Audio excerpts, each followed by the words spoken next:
రష్యాలో చర్చిలు, ప్రార్థనా మందిరాలపై జరిగిన ఉగ్ర దాడుల్లో ఓ పాస్టర్ సహా 15 మంది పోలీసులు మృతి చెందారు. రష్యాలోని దాగెస్తాన్లోని నార్త్ కాకసస్ ప్రాంతంలోని ఒక ప్రార్థనా మందిరం, 2 ఆర్థోడాక్స్ చర్చిలు, పోలీస్ పోస్టుల లక్ష్యంగా చేసుకున్న ఉగ్రవాదులు అధునాతన ఆయుధాలతో దాడులకు తెగబడ్డారు.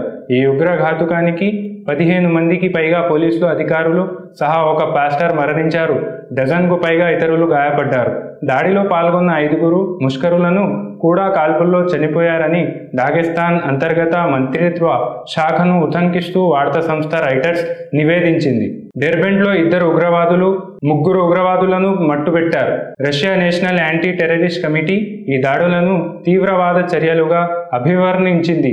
కాల్పులపై ఉగ్రవాద దర్యాప్తు ప్రారంభించినట్లు పేర్కొంది.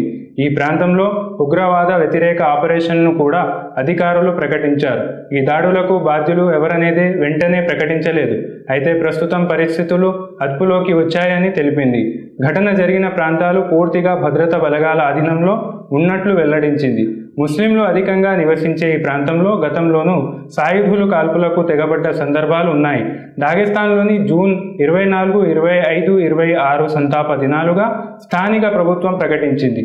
దాడికి సంబంధించిన కొన్ని ఫోటోలు, వీడియోలు సామాజిక మాధ్యమాల్లో వైరల్ అవుతున్నాయి.